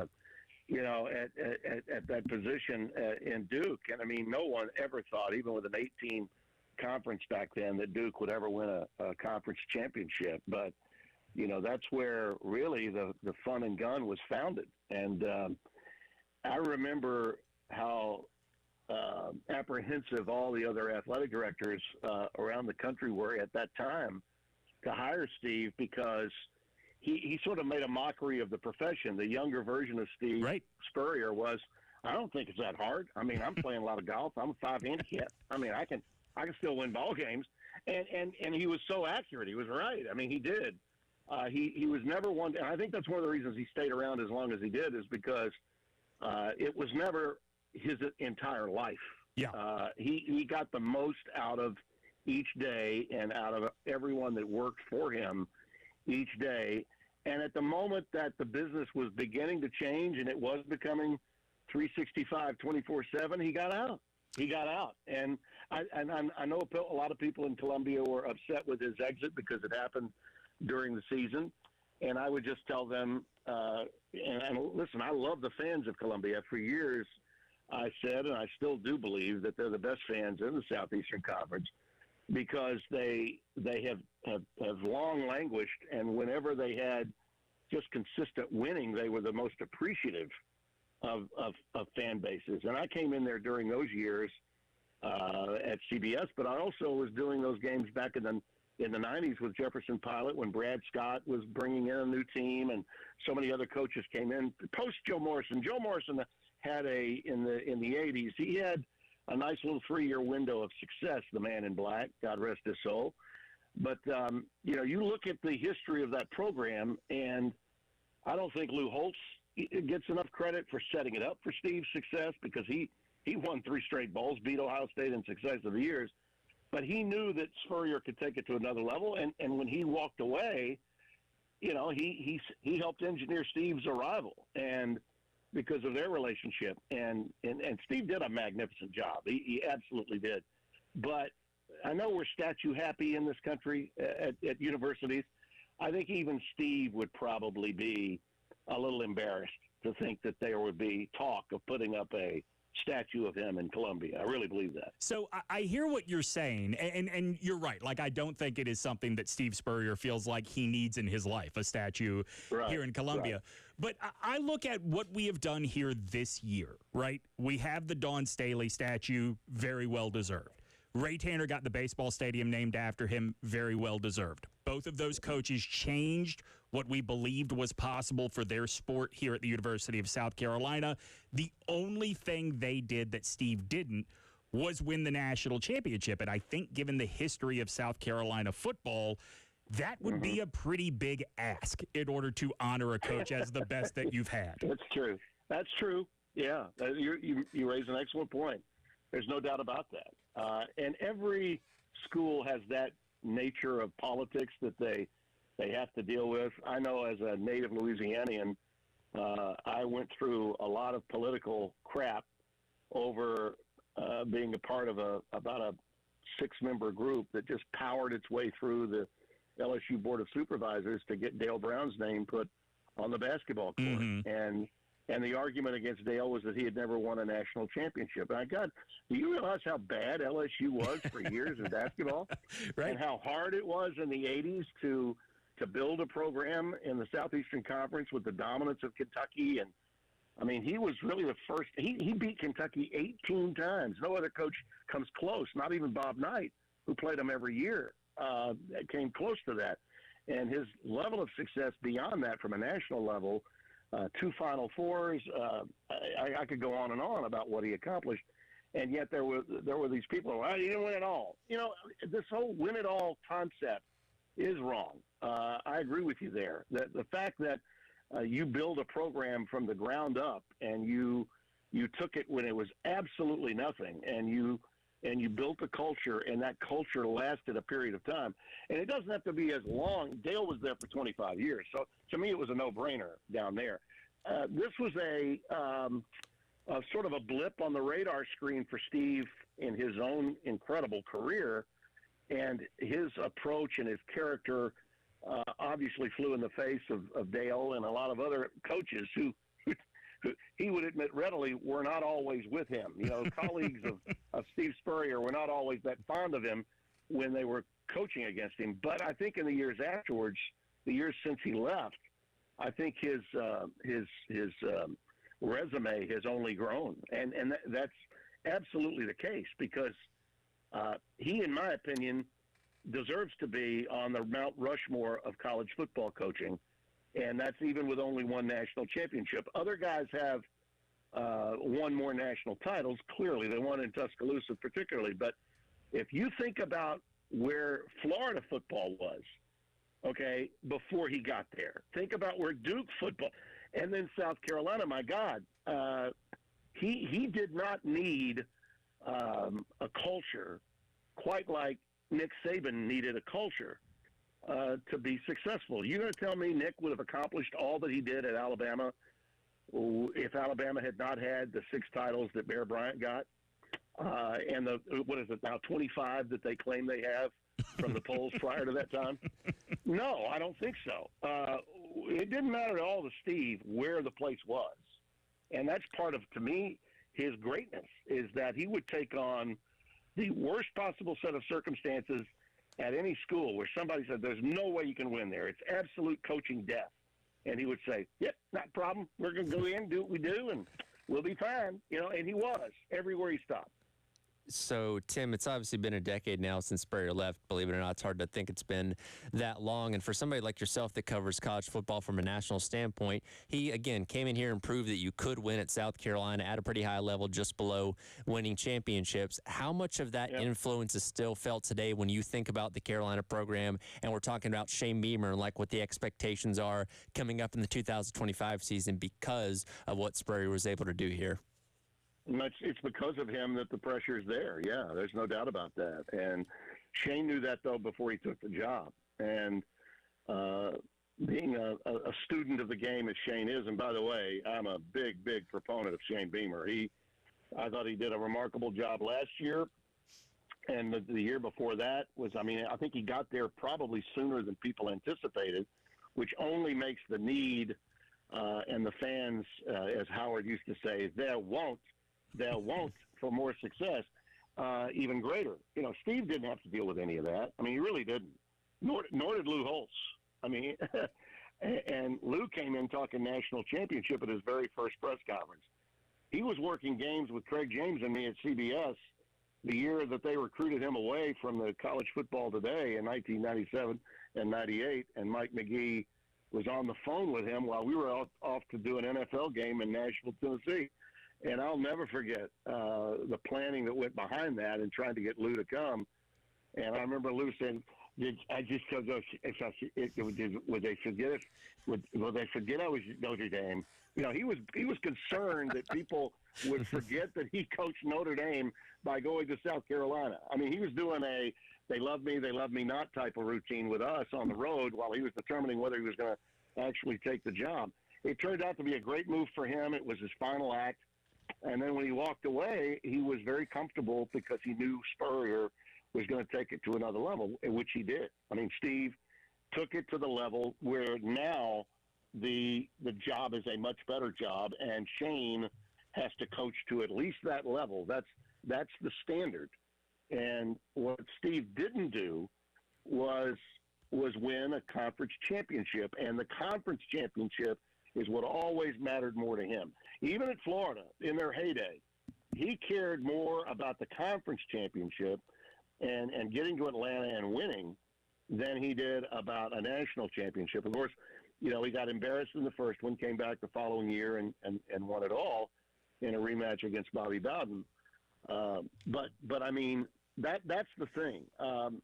That's an old school approach, which I don't know is as appreciated today because of the playoff and the manner in which we come up with a national champion now versus back then. It's hard to believe that you said it's been a decade, but think about how much college football and the road to a championship has changed just in the time that Steve's been gone. Yeah. I'm glad you brought up the playoff. We've got about a minute before we let you go. And again, we're talking to Tim Brando from Fox Sports. I saw before you joined us, you tweeted about Ralph Russo's column today at The Athletic, which is fantastic. It's titled "The SEC and Big Ten Demanded the Power to Shape College Football's Future," or college football playoffs future. Now they can't agree. I read it this morning, and it is really interesting to me how quickly we went from the Big Ten and the SEC can bully this thing exactly the way they want it through to, like, seemingly overnight, they can't agree on what the way to do this expansion is going to be. Yeah, well, it's pretty simple. The two conferences that are on the outside looking in terms of the power structure of that new television contract that starts not this year but next, when they're proposing to go to 16. Those two conferences said, you know what? What's wrong with 5 and 11? Yeah. When they wanted to do the 4-4-2 and the play in all that stuff. And I think the rub for the Big Ten is very simple. We agreed on something here, Greg, and now you're saying something else. And so that's been the problem with college football for a long time. First and foremost, I thought it was great that Tony Petitti and Greg Sankey got together. The fact that the phones were ringing between the two offices. When Warren was in charge of the Big Ten, that was never going to happen. But now I think that the out-and-out hubris of Greg Sankey is something we cannot overlook. When he answered, and I was on vacation at the beach in Alabama, in Orange Beach, when he said what he did to Andy Staples' question, "I don't need a lecture on the good of the game," that should tell you where we are. And the power has taken such hold of these guys. And Tony Petitti is a quiet leader. I worked for him for 9 of my 18 years at CBS. He's one of those guys that doesn't demand being thought of as the smartest man in the room, even though he's the smartest man in the room. All of these moves, all of this conversation about the way you build that 16-team format is about revenue construction. It's about revenue building, because the NCAA got those conferences to say, yeah, we'll pay that. Well, now television's on the hook to come up with a bill to pay it all off and for those schools to possibly make some money, Demetri. And that's why this issue has become such a hot-button topic. And it reminded me of my challenging Paul Feinbaum when he was talking about 8 versus 9 games. I think everybody would be happy with the 5-11 route if the SEC finally said, we're going to play 9 games. Well, Sankey, with all of his power, still can't get the presidents of those institutions in the SEC to get off their ass and understand that you've got to play 9 conference games. If you want more money and you want television to pay for it, then by God, you have got to give them what they need. Right. You need inventory, and you need inventory to make a profit. And, you know, somewhere along the line, Commissioner Sankey and Commissioner Petitti have got to come to terms on which way they want to go with this thing. But that's where it is. And I applaud Yormark and Phillips for saying what they did, because they've got every right to say, well, you want all these automatic qualifiers. Well, guess what? That we're fine with that. But let's all play 9 games, shall we? We'll be good. But shall we all play 9? And if you can't get the AD at the lowest tier school to, to finally say, okay, we'll take on another game, for fear that he's not going to get to the threshold of 6 just to get in a bowl game that people have long since forgotten, then I don't know how much power you've got, Mr. Commissioner. Tim, we appreciate it. We're right up against the break, so I got to let you go. He's Tim Brando from Fox Sports. Tim, thank you so much.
Welcome back in. Halftime show. Tyler, Demetri, and Captain Dave wrapping things up here.